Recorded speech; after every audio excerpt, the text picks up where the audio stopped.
گزشتہ درس میں ہجرت حبشہ کے حوالے سے بات شروع ہوئی تھی اور پھر وہ مکمل نہیں ہو سکی. اس دوران پہلی ہجرت اور دوسری ہجرت کے درمیان ایک واقعے کی جانب اشارہ ہوا تھا، اور وہ بہت اہم واقعہ ہے تاریخ اسلام کا، یعنی سیدنا عمر فاروق رضی اللہ تعالیٰ عنہ کے اسلام لانا. اس پر بات تفصیل سے ہوئی. دوسری بات جو پچھلے درس میں عرض کی تھی وہ یہ تھی کہ پہلی ہجرت اور دوسری ہجرت کے درمیان حبشہ ہی کی جانب 4 مہینے کے بعد واپسی ہوئی ہے بیشتر لوگوں کی، بلکہ سب کی. یہ واپسی کیوں ہوئی اور یہ کسی غلط فہمی کا نتیجہ تھا یا سیدنا عمر فاروق اور سیدنا حمزہ بن عبد المطلب کے اسلام کی وجہ سے ہوئی، اس پر سیرت نگاروں کی ایک سے زائد آراء ہے. کچھ حضرات کی تو وہ رائے ہے جو میں نے پچھلے جمعے میں بتائی. کچھ حضرات کا یہ خیال ہے کہ یہ واپسی ایک خاص واقعے کی وجہ سے ہوئی ہے، اور وہ واقعہ اس کو قصہ غرانیق کہا جاتا ہے سیرتی کتابوں کے اندر. وہ کچھ یوں ہے کہ رسول اللہ صلی اللہ علیہ وسلم مکہ حرم مکی میں بیت اللہ میں قرآن پڑھ رہے تھے، اور سورت تھی سورت النجم.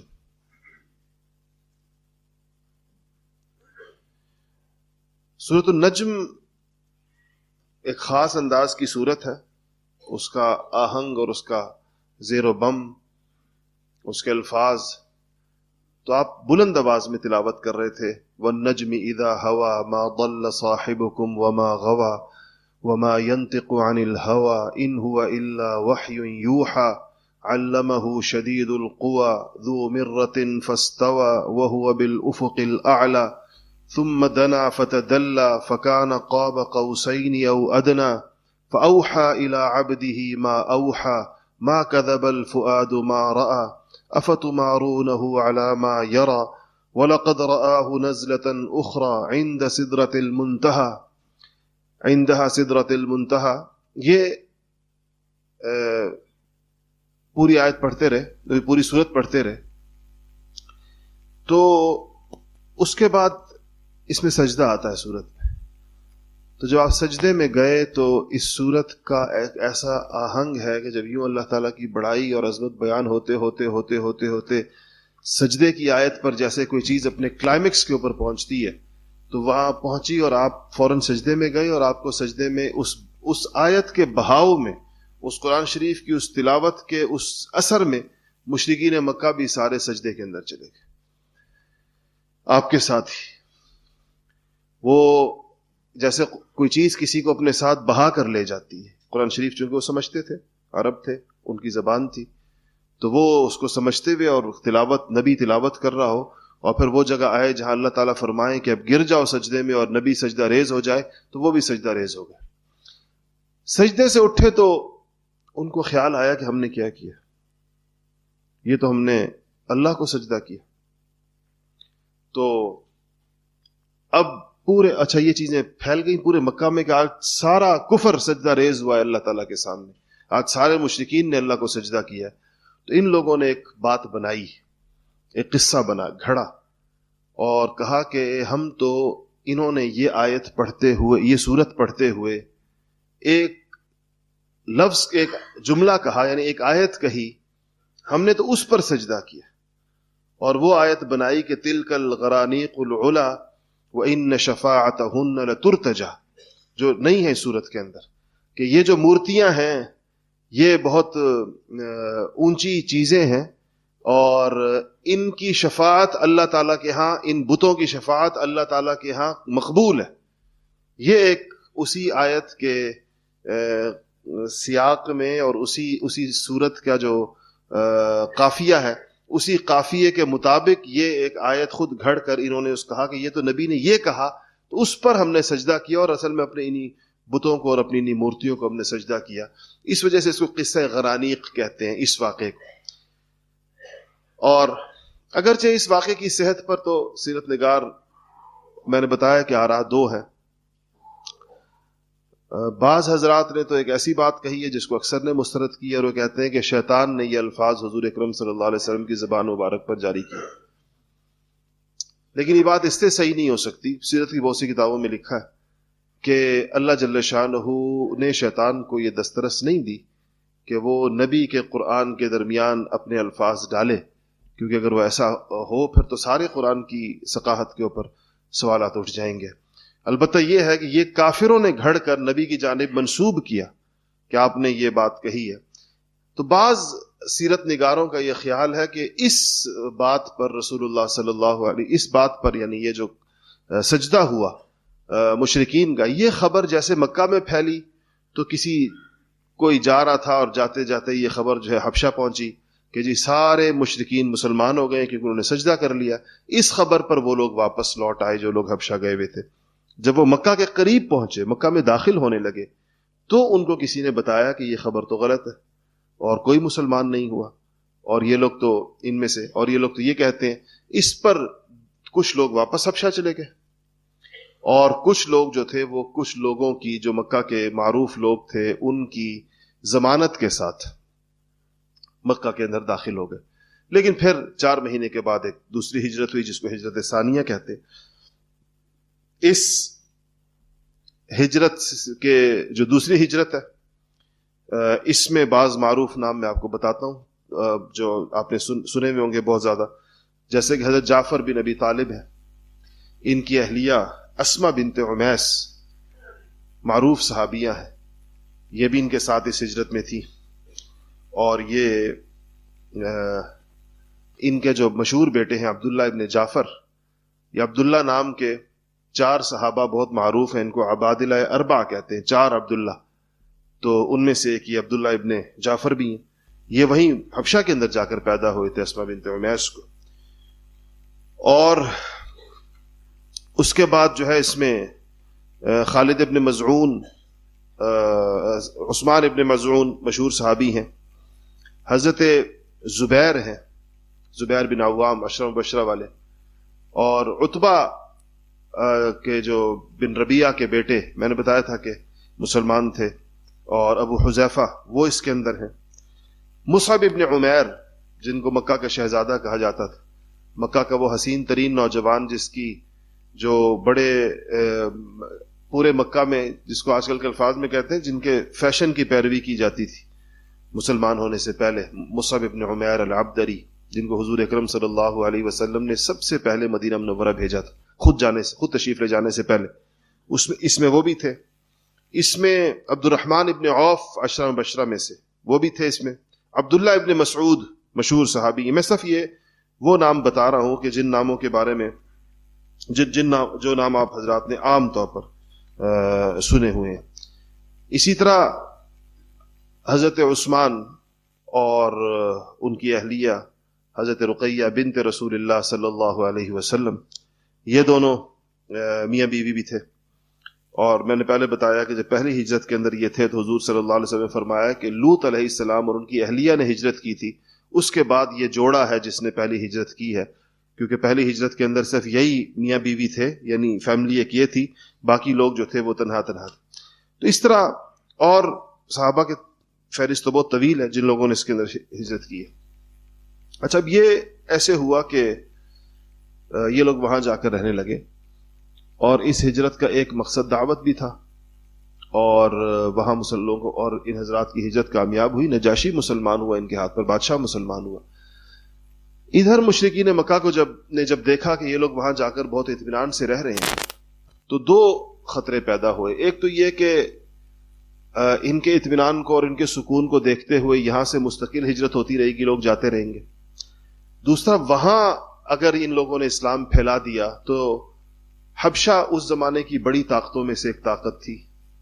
اور شاید آپ کو یاد ہو کہ میں نے آپ کو بتایا تھا کہ ابرہہ جو یمن کا بادشاہ تھا، یہ یمن کا گورنر تھا، تو یمن بھی اس وقت زیر نگین تھا حبشہ کے، اور حبشہ کے بادشاہ کی طرف سے ابرہہ جو تھا وہ گورنر تھا یمن کا. اس سے آپ اندازہ لگائیں کہ ایک زمانہ ایسا بھی گزرا ہے کہ ایشیا کے علاقوں کے اوپر افریقہ کی حکومت رہی. حبشہ تو افریقہ میں، یمن ایشیا میں، تو ایشیا پر افریقہ کی حکومت کا زمانہ بھی گزرا. تو ان لوگوں نے یہ کیا کہ کہا کہ ایک وفد بھیجا جائے اور جا کر نجاشی سے بات کی جائے کہ ہمارے یہ جو لوگ، ان کے الفاظ میں، کہ ہمارے بھگوڑے ہمیں واپس کیے جائے. تو قریش نے 2 بہترین سفارتکاروں کا انتخاب کیا، اور دونوں وہ لوگ تھے جن کو سفارتکاری کا، گفتگو کا، مذاکرات کا بڑا زبردست ملکہ حاصل تھا. ایک تو وہ جن کی سفارتکاری اور ان کی ذہانت اور ان کی سیاست سے بعد میں اسلام نے بھی بڑا فائدہ اٹھایا، اور وہ تھے فاتح مصر عمرو بن العاص رضی اللہ تعالی عنہ، خاص رفیق خاص سیدنا امیر معاویہ رضی اللہ تعالی عنہ کے. مسلمان نہیں ہوئے تھے تو عمرو بن العاص کو، عمرو بن العاص بیٹے ہیں عاص ابن وائل کے، اور عاص ابن وائل کا ذکر آتا رہا مختلف موقعوں کے اوپر کہ یہ معروف قریش کے سرداروں میں سے بہت 3 4 5 بڑے لوگوں میں سے ایک تھے. اور دوسرے عبداللہ بن ابی ربیعہ، یہ دوسرے صاحب تھے.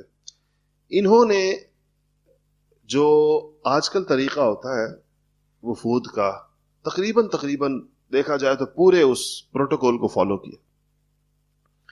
ایک تو اپنے ساتھ قیمتی تحائف لے کر گئے، جس طرح آج کل حکومتوں کے درمیان وفود کا تبادلہ ہوتا ہے تو تحائف ساتھ ہوتے.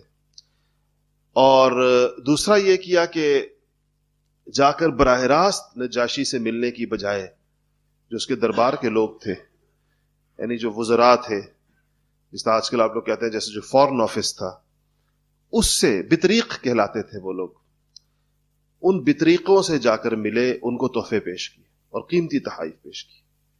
ان سے کہا کہ ہم نجاشی کے پاس ایک عرضداشت لے کر آئے ہیں، تو آپ ہماری ملاقات بھی کروائیں، اور جب ہم اپنی بات دربار میں پیش کریں تو آپ ہماری تائید بھی کریں.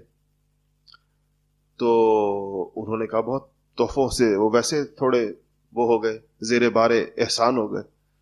تو جب انہوں نے اگلے نجاشی کے پاس وقت لیا ان کے لیے، تو بادشاہ کے پاس ہی گئے، دربار میں پیش ہوئے اور ان سے کہا کہ بادشاہ، ہمارے کچھ لوگ جو ہمارے دین سے بھی نکل کر بھاگے ہیں اور ہمارے ملک سے بھی نکل کر بھاگے ہیں، وہ آپ کے پاس آ کر پناہ گزین ہو گئے، اور یہ ہمارے دین سے بھی نکلے ہیں اور آپ کے دین میں بھی داخل نہیں ہوئے. آپ کے ذہن میں رہے کہ نجاشی عیسائی تھا، کہ آپ کے دین میں بھی داخل نہیں ہوئے.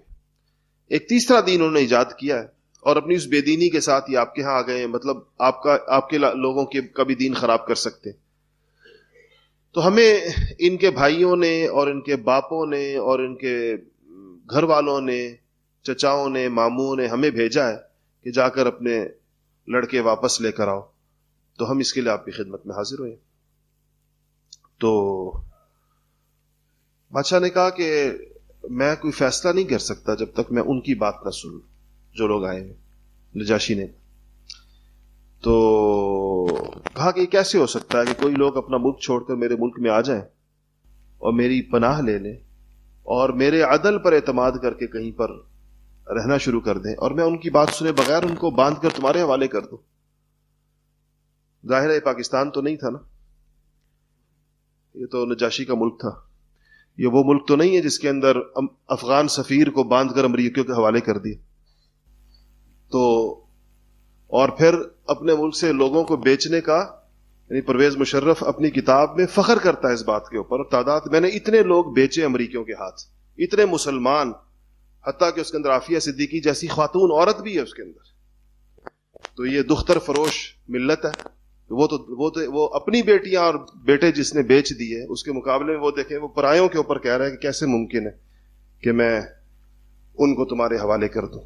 تو اس نے پیغام بھیجا، اور اس نے پیغام بھیجا، اور تو صحابہ فرماتے ہیں کہ جب ہمیں پتہ چلا کہ آئے ہیں عمرو بن العاص اور عبداللہ ابن ربیعہ، تو ان کی سفارتکاری کی مہارتوں سے ہم لوگ باخبر تھے، اور ہمارے ذہن میں یہی آیا کہ یہ شاید بادشاہ کو منانے میں کامیاب ہو جائیں گے. لیکن ہم نے آپس میں ایک مشورہ کیا، یہ بڑی اہم بات ہے. ہم نے آپس سے مشورہ کیا بیٹھ کر. ایک تو یہ کہ مشورے کا عمل اس سے پتہ چلتا ہے کہ جب بھی کوئی مسئلہ آئے تو مشورہ کرنا چاہیے. تو مشورہ کیا. مشورے میں ہم نے یہ طے کیا کہ ہم سچ بولیں گے، بادشاہ جو بھی ہم سے پوچھے گا ہم سچی بات کہیں گے. تو آئے یہ بادشاہ نے، جب دربار میں، یہ پہلی حاضری تھی ان کی براہ راست دربار میں، ظاہر ہے پناہ تو ان کو مل گئی تھی، لیکن پناہ کے لیے بادشاہ کے سامنے آنا تو ضروری نہیں تھا. نجاشی کے دربار میں سجدے کا رواج تھا، اور قریش نے بھی آ کر سجدہ کیا تھا، قریش کے وفد میں. تو جو عبداللہ حضرت جعفر طیار، یہ بڑے بھائی ہیں علی مرتضی شیر خدا کے، رسول اللہ کے چچا زاد بھائی ہیں، یہ جب دربار کے اندر آئے تو سیدھے کھڑے رہے اور کہا کہ السلام علیکم. بادشاہ نے کہا کہ تم نے سجدہ نہیں کیا. انہوں نے کہا جس نبی کے ہم پیروکار ہیں اس نے ہمیں ان سجدوں سے نکال دیا، ان سجدوں سے اس نے منع کر دیا ہمیں، اور ہم سوائے اللہ رب العزت کے کسی کو سجدہ نہیں کرتے. یہ پہلا جرت کا جملہ تھا جو اللہ پاک نے، حالانکہ اب دیکھیں پوزیشن کیا ہے، کس حالت کے اندر ہے، لیکن اس کے باوجود کہا کہ ہم سجدہ نہیں کریں گے. اس بات کا بھی امکان تھا کہ بادشاہ اسی بات پر غضبناک ہو کر کہتا کہ ان کو حوالے کر دو. بادشاہوں کے بارے میں تو فارسی میں کہتے ہیں کہ تاب سخن نہ دارت، نازک مزاج شاہاں تاب سخن نہ دارت، کہتے ہیں کہ بادشاہوں کا مزاج اتنا نازک ہوتا ہے کہ بات بھی برداشت نہیں کر سکتے. تو اس پر اور کہا کہ ہمیں حضور اکرم صلی اللہ علیہ وسلم نے یہ سلام سکھایا، السلام علیکم، ہم آپس میں بھی اسی طرح سلام کرتے ہیں اور اللہ کے رسول کو بھی اسی طرح سلام کرتے ہیں. ہم تو رسول اللہ کو اس طرح سلام کرتے ہیں. مطلب کہنے کا یہ تھا کہ جو تم ساری بادشاہت ہیں جس کے پاؤں کی دھول ہے، ہم تو اس کو اس طرح سلام کرتے ہیں، کسی اور کے سامنے ہم کیسے سجدہ کر سکتے. تو اور پھر کہا کہ بادشاہ میں رسول اللہ نے خبر دی ہے کہ جو لوگ جنت میں جائیں گے تو اہل جنت کا سلام بھی یہی ہے، وہ بھی ایک دوسرے کو اسی طرح سلام کریں گے. قالوا سلاما قرآن شریف کے اندر آتا ہے. تو اس پر بادشاہ نے کہا کہ تم لوگ اپنا مقدمہ پیش کرو، بتاؤ کہ تم لوگ کیوں آئے ہو. اس پر حضرت جعفر طیار نے ایسی شاندار تقریر کی کہ آج بھی اگر آپ اس کو سنیں یا پڑھیں اور آپ اس منظر کو اپنی آنکھوں کے سامنے لائیں کہ جب ایک طرف قریش کا وفد کھڑا ہوگا اور ایک طرف وہ سارے درباری کھڑے ہوں گے جو تحفے لے کر قریش کے ساتھی ہیں، ان کے ساتھ ہو چکے ہیں مکمل طور پر. ایک بادشاہ تخت پر بیٹھا ہوگا اور جعفر طیار سامنے کھڑے ہوں گے. انہوں نے اپنی تقریر کے اندر، میں تھوڑا سا آپ کو اس میں سے پڑھ کے سناؤں، کہ کہا کہ ایھا الملک، اے بادشاہ، ہم جاہل اور نادان تھے، بتوں کو پوجتے تھے، مردار کھاتے تھے، قسم قسم کی بے حیائیوں میں مبتلا تھے، رشتہ داریوں کو توڑتے تھے، قرابتوں کو قطع کرتے تھے، پڑوسیوں کو ستاتے تھے. ہم میں جو طاقتور ہوتا تھا وہ کمزور کو کھا جاتا تھا. ہم اسی حالت میں تھے کہ اللہ جل شانہ نے ہمارے اوپر اپنا فضل فرمایا اور اپنا ایک پیغمبر ہمیں بھیجا جس کا حسب و نسب، اس کا خاندان، اس کی صداقت، اس کی امانت، اس کی پاک دامنی، اس کی عفت، اس کو ہم خوب پہچانتے تھے، پہلے سے جانتے تھے کہ یہ ان چیزوں کے اندر کتنے اونچے انسان ہیں. اس نے ہم کو ایک اللہ کی طرف بلایا، کہا کہ ہم اس کو ایک مانیں، ایک جانیں، ایک سمجھیں اور صرف اسی کی عبادت اور بندگی کریں، اور جن بتوں اور پتھروں کی ہم اور ہمارے آباء و اجداد پرستش کرتے تھے ان سب کو یکلخت چھوڑ دیں. اس نے ہمیں سچائی کی، امانت کی، صلہ رحمی کی، پڑوسیوں سے حسن سلوک کی، اور خون ریزی اور حرام باتوں سے بچنے کا حکم دیا، تمام بے حیائیوں سے اور باطل اور ناحق کہنے سے اور یتیم کا مال کھانے سے اور کسی پاک دامن پر تہمت لگانے سے اس نے ہم کو منع کیا، اور یہ حکم دیا کہ ہم صرف اللہ کی عبادت کریں، اس کا کسی کو شریک نہ ٹھہرائیں، نماز پڑھیں، زکوٰۃ دیں اور روزہ رکھیں، غرض یہ کہ جان اور مال سے خدا کی راہ میں دریغ نہ کریں. تو اس کے بعد باقی بھی چیزیں پھر انہوں نے کہا کہ آگے کچھ تعلیمات کے بعد کہا کہ جب ہم اس بات پر آ گئے، پیغمبر کی بات ہم نے مان لی، تو صرف اس بات پر، یعنی ہمارے ان برائیوں کو چھوڑ دینے پر اور اچھائیوں کو اپنانے پر اور بہت سارے بتوں کو چھوڑ دینے پر اور ایک اللہ کو مان لینے پر ہماری یہ قوم ہمارے در پہ ازار ہو گئی، یہ ہمارے پیچھے لگ گئی. قسم قسم سے انہوں نے ہمیں ستایا، انہوں نے ہمیں تکلیف پہنچائی، اور ان سے تنگ آ کر، ان کے ان تکلیفوں سے اور ان کے اس ظلم سے اور ان کے اس تشدد سے تنگ آ کر ہم آپ کے ملک کے اندر آپ کے عدل کا چرچا سن کر ہم یہاں پر آئے ہیں، اور اب یہ ہمارے پیچھے یہاں بھی آ گئے. تو کہا کہ ہم نے آپ کی ہمسائیگی کو ترجیح دی، کہ ہم آپ کے سائے کے اندر جا کر رہیں.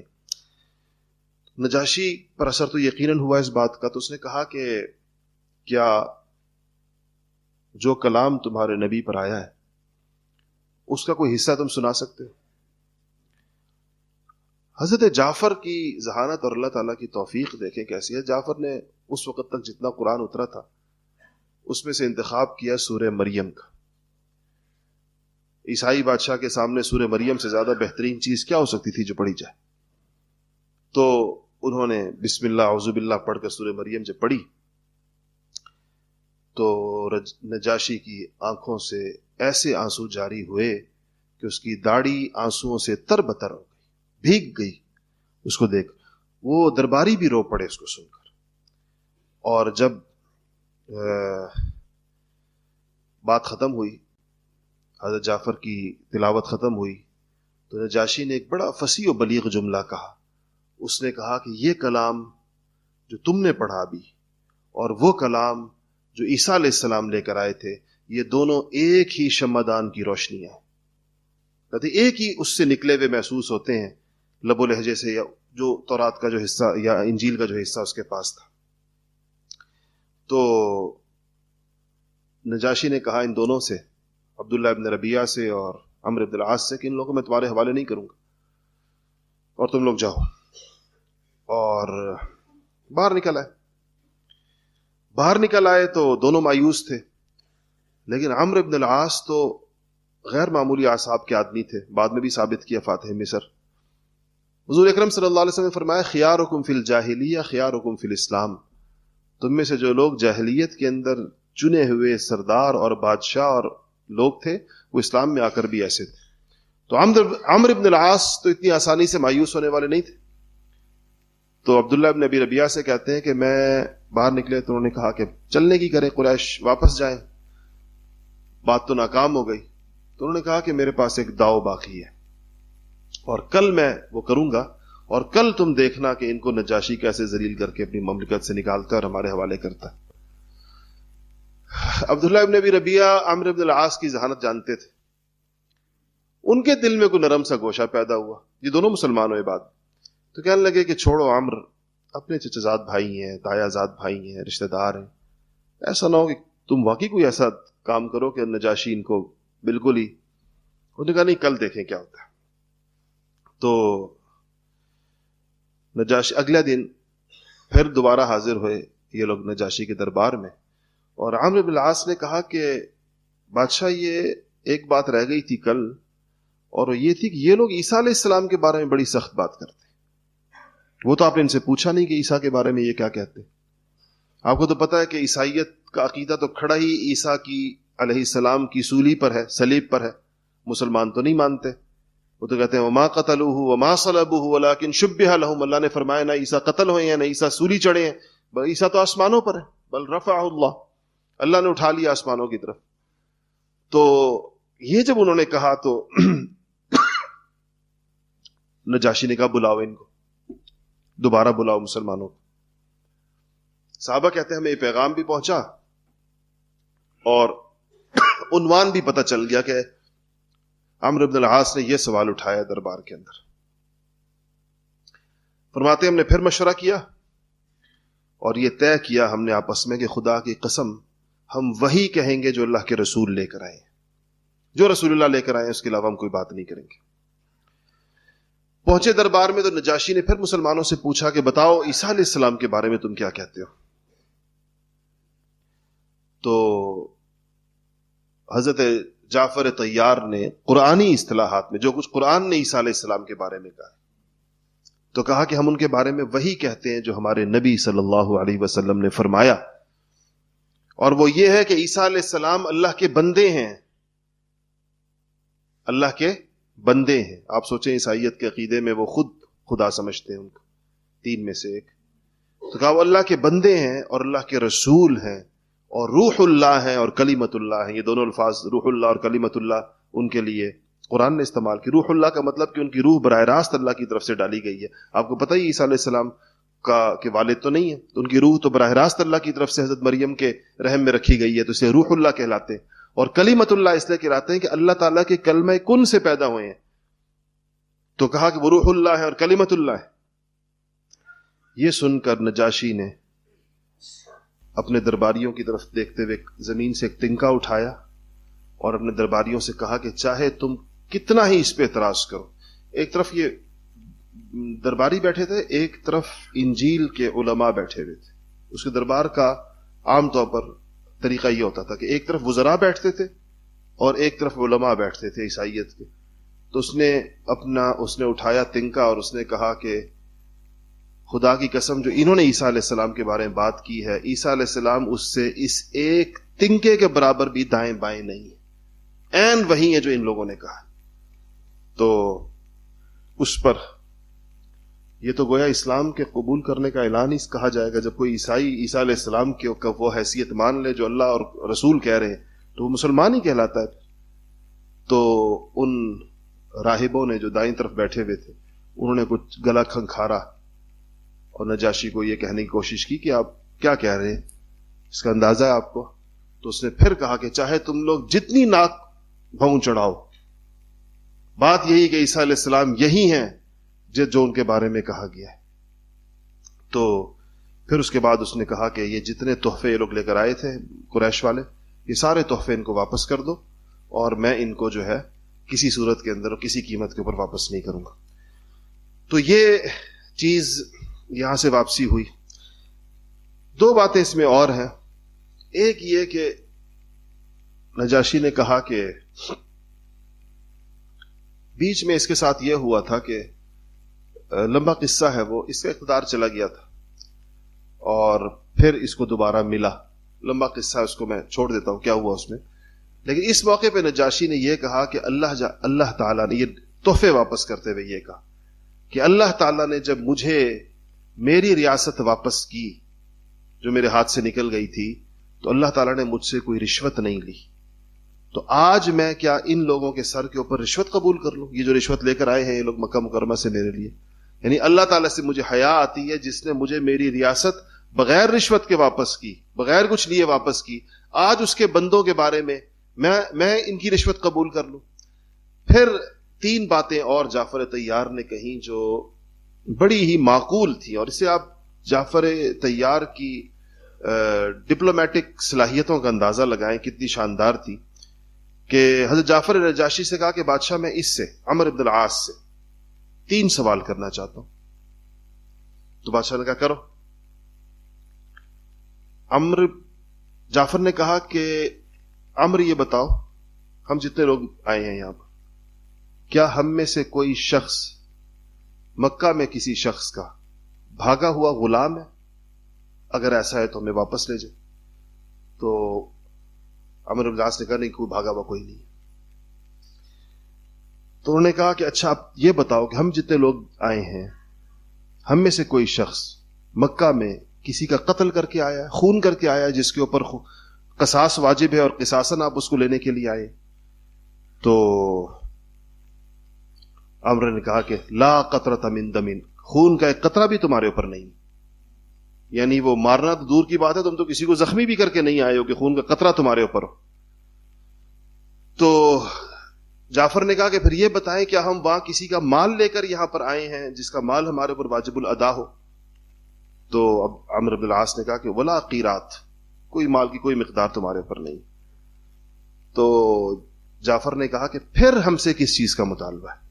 ان 3 مطالبوں میں تو انسان کا مطالبہ کیا جا سکتا ہے، جان کے بدلے میں جان، یا مال کے بدلے میں ایک حق اس پر ہو سکتا ہے، یا ہم کسی کے غلام ہو، کسی کے مملوک ہو تو ہمیں اپنے آقا کی طرف لوٹایا جا رہا ہو، مالک کی طرف لوٹایا جا رہا ہو۔ جب یہ نہیں ہے تو کیا صرف اس لیے کہ تو پھر ہم پر مطالبہ کیا ہے؟ تو بالکل وہ لاجواب ہو کر کھڑے ہو گئے.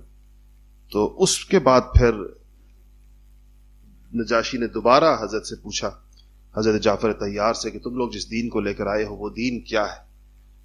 اس پر حضرت جعفر طیار نے ایک بڑی شاندار تقریر کی جو سیرتی کتابوں کے اندر لکھی ہے، اور اسلام کا خلاصہ ایسے انداز میں نجاشی کو پیش کیا کہ نجاشی کا دل موم ہوا، اور یہ وہ بادشاہ ہے جو مسلمان ہوا.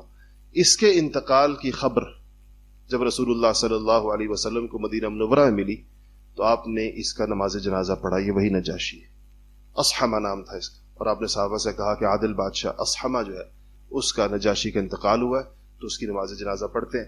ادھر سے بعض فقہا نے غائبانہ نماز جنازہ کی دلیل جو قائم کی ہے وہ اس نجاشی کے جنازے سے کی ہے، لیکن بڑے فقہا مجتہدین اہل سنت والجماعت کے وہ کہتے ہیں کہ رسول اللہ صلی اللہ علیہ وسلم کو کے معجزات میں سے یہ تھا کہ جب وہ جنازے کے لیے کھڑے ہوئے تو اللہ تعالیٰ نے نجاشی کی لاش ان کے سامنے پہنچا دی جنازے کے لیے، اس لیے آپ نے غائبانہ پڑھا ہے. اس کے علاوہ آپ نے کسی کا غائبانہ جنازہ نہیں پڑھا. کتنے صحابہ مختلف جگہوں پر شہید ہوتے رہے آپ کے زمانے میں، آپ نے مختلف وفود بھیجے، دور دراز صحابہ شہید ہوئے، لیکن حضور اکرم صلی اللہ علیہ وسلم نے کسی صحابی کا نماز جنازہ غائبانہ کبھی نہیں پڑھا، نجاشی کا پڑھا ہے. اس لیے اس پر مسلمان فقہا کی دو آراء ہے. کچھ لوگ نجاشی کے جنازے سے دلیل لیتے ہوئے غائبانہ نماز جنازہ درست سمجھتے ہیں، اور کچھ لوگ کہتے ہیں کہ یہ آپ صلی اللہ علیہ وسلم کی خصوصیت تھی خاص، اور آپ کے بعد پورے دور صحابہ کے اندر کسی کا غائبانہ نماز جنازہ پڑھنا ثابت نہیں ہے. حضرت ابوبکر صدیق کے دور میں، عمر فاروق کے دور میں کہاں صحابہ کوفہ اور کہاں دور دور ملکوں تک جا چکے تھے، اور وہاں پر کتنا جہاد ہوا اس زمانے میں، اور کتنے دور دراز جا کر صحابہ شہید ہوئے، لیکن کہیں پر غائبانہ نماز جنازہ کا ثبوت ہمیں نہیں ملتا کسی اور جگہ سوائے اس ایک واقعے کے جو نجاشی کا جو واقعہ ہوا. اس لیے اس پر بیشتر امت کے جو مجتہدین اور فقہا ہیں وہ غائبانہ نماز جنازہ کے قائل نہیں ہیں. انشاءاللہ اگلے جمعے آگے چلیں گے.